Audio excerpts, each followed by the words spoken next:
Hai guys, Assalamualaikum. Salam sejahtera untuk kita semua. Pertama-tama, izinkan kami memperkenalkan diri kami masing-masing dalam pemenuhan tugas praktikum anatomi fisiologi dengan saya Ezri Yohana, NIM 202102003 bersama dengan rekan saya. Indi Cia Pramesti dengan NIM 2021020008. Di sini kami akan menjelaskan beberapa bagian-bagian anatomi fisiologi beserta dengan fungsinya. Maka dari itu, kita masuk ke bagian yang pertama. Pada bagian yang pertama, kita akan menjelaskan mengenai bagian-bagian sel beserta fungsinya. Pada bagian sel yang pertama itu ada mitokondria. Mitokondria ini berfungsi sebagai tempat berlangsungnya respirasi sel, yaitu suatu proses kimiawi yang memberi energi pada sel. Mitokondria lah yang menghasilkan sebagian besar ATP sel. Lalu, energi kimiawi ATP nantinya dapat digunakan untuk menjalankan berbagai reaksi kimia dalam sel. Yang kedua itu ada peroksisom atau badan mikro. Fungsi salah satu dari peroksisom ini yaitu mengoksidasi asam lemak yang panjang menjadi lebih pendek, yang kemudian dibawa ke mitokondria untuk oksidasi sempurna. Nah, peroksisom pada hati dan ginjal ini juga dapat mendetoksifikasikan molekul yang beracun yang memasuki darah, misalnya ada alkohol. Yang ketiga, ada free ribosom atau ribosom bebas. Nah, fungsi dari bagian ini adalah menghasilkan protein yang akan digunakan oleh sel serta untuk metabolisme makanan. Sebagian besar protein yang diproduksi oleh ribosom bebas akan berfungsi juga di dalam sitosol. Lalu yang keempat ada nuklear pore. Nah, berfungsi sebagai jalan keluar masuknya zat dan bahan-bahan ke dalam inti sel.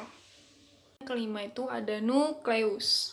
Nukleus ini berfungsi sebagai mengendalikan sintesis protein di dalam sitoplasma dengan cara mengirim molekul pembawa pesan yaitu berupa RNA yang disintesis berdasarkan pesan pada gen DNA, atau secara singkatnya, nukleus ini berfungsi sebagai pusat perintah dan juga mengontrol aktivitas pada sel. Lalu yang keenam itu ada row reticulum endoplasma atau retikulum endoplasma kasar yang berfungsi sebagai mengisolir dan membawa protein tersebut ke dalam bagian-bagian sel lainnya. Tujuhnya ada ribosom. Nah, ribosom ini melekat pada permukaan luar retikulum endoplasma, dan ribosom ini terdiri dari asam ribonukleat yang berfungsi sebagai sintesis protein di dalam sel. Yang kedelapan ini tuh ada retikulum endoplasma halus atau smooth reticulum endoplasma yang berfungsi sebagai tempat untuk sintesis lipid yang banyak ditemukan pada sel Leydig dan sel korteks adrenal. Smooth reticulum endoplasma ini termodifikasi untuk membentuk retikulum sarkoplasma yang mana terlibat dalam pelepasan ion kalsium pada saat kontraksi otot. Mikrofilamen berperan dalam pergerakan sel, endositosis dan eksositosis, dan berperan dalam pergerakan sel dan periksisom atau badan mikro. Organel ini senantiasa berasosiasi dengan organel lain dan banyak mengandung enzim oksidase dan katalase atau banyak disimpan dalam sel-sel hati. Membran plasma memiliki beberapa fungsi lain yang diantaranya bisa melindungi sel agar isi sel tidak keluar, menjadi tempat beberapa reaksi seperti reaksi oksidasi dan respirasi, penerima reseptor atau rangsangan dari luar. Dan ada sitosol yang berperan sebagai adalah untuk mengangkut metabolit dari tempat produksi mereka ke tempat mereka yang digunakan. Dan di sini ada Golgi kompleks sebagai badan Golgi yang mengatur pergerakan berbagai jenis protein. Ada yang disekresikan keluar sel, ada yang digabungkan ke membran plasma sebagai protein transmembran, ada juga yang ditempatkan di dalam lisosom. Selanjutnya ada vesikel. Vesikel berfungsi sebagai penyimpan produk sekretorik sampai mendapat sinyal, serta fungsi vesikel adalah organel. Dan kantung tertutup kecil yang menyusunnya dapat mengangkut dan menyimpan zat di dalam sel dari satu sel ke sel lainnya. Dan ada microtubules. Microtubules berfungsi sebagai mengarahkan mempertahankan bentuk sel, gerakan-gerakan komponen sel, dan membantu dalam pembelahan mitosis. Dan ada centriole. Centriole adalah struktur berbentuk silinder yang terdiri dari 9 triplet mikrotubuli dan memainkan peranan penting dalam pembelahan sel untuk membentuk spindle dan asters. Sepasang sentriol dapat ditemukan di dalam struktur yang disebut sentrosom. Dan yang terakhir ada lisosom.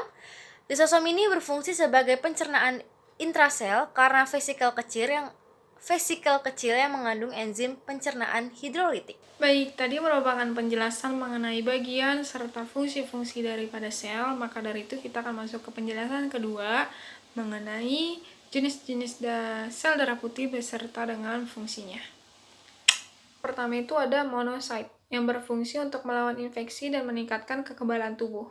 Yang kedua itu ada eosinofil, juga merupakan bagian sistem imun yang berfungsi untuk melindungi tubuh dari serangan penyakit. Yang ketiga ini ada limfosites yang bertindak seperti tentara yang siap memerangi benda asing yang masuk ke dalam tubuh. Jenis sel darah putih ini tuh tersebar di seluruh tubuh. Namun ketika benda asing masuk, limfosit akan berkumpul untuk melawan benda asing tersebut. Rendahnya limfosit ini juga tentu dapat menurunkan fungsi yang sangat amat penting tersebut. Lalu yang keempat ini ada basofil. Berfungsi untuk meningkatkan respon imun non-spesifik terhadap patogen. Dan yang terakhir ada neutrofil. Berfungsi untuk membantu dan meningkatkan sistem imun sekaligus membantu menyembuhkan infeksi. Yang terakhir adalah penjelasan struktur gambar yang ada di samping saya. Yang pertama ada sperma. Sperma ini berfungsi untuk membuahi sel telur dalam proses pembuahan. Dari pembuahan tersebut, nantinya akan tercipta embrio yang selanjutnya akan berkembang menjadi janin. Spermatozoa juga merupakan agen pembawa materi genetik pria yang akan menentukan jenis kelamin anak melalui kromosom X atau Y.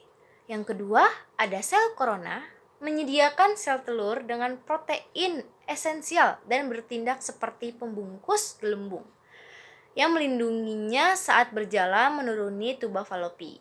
Dan yang ketiga ada sel membran atau membran sel adalah menjadi perantara komunikasi sel. Yang keempat di sini ada zona pelosida yang berfungsi untuk melindungi sel telur dan embrio dari kerusakan mekanik selama ovulasi dan perjalanan sepanjang saluran reproduksi betina. Yang kelima ada ovum. Ovum ini berfungsi untuk membawa sel kromosom untuk disumbangkan oleh perempuan dan menciptakan lingkungan yang tepat untuk memungkinkan terjadinya pembuahan dengan sperma. Yang keenam, ada diploid dan haploid. Diploid ini digunakan untuk pertumbuhan serta perkembangan makhluk hidup, sementara haploid digunakan untuk reproduksi seksual dan keragaman genetik pada makhluk hidup. Yang ketujuh, ada perivitellin space yang berfungsi pelindung transparan di bagian dalam ovum. Ini untuk bagian terakhir penjelasan kami mengenai anatomi fisiologi. Di sini pada bagian terakhir ini penjelasan mengenai sel darah merah. Sel darah merah atau eritrosit ini berbentuk bikonkav dan tidak memiliki inti sel. Ukurannya yang kecil dan fleksibel. Nah, fungsi dari si sel darah merah ini adalah membawa hemoglobin yang telah terikat oleh oksigen dari paru-paru menuju jaringan lain. Selain itu, sel darah merah yang telah mengangkut oksigen harus mengangkut hemoglobin yang telah terikat oleh karbon dioksida kembali ke paru-paru untuk melanjutkan siklus pernapasan manusia. Sekian penjelasan dari kami, kurang lebihnya mohon maaf. Wassalamualaikum warahmatullahi wabarakatuh.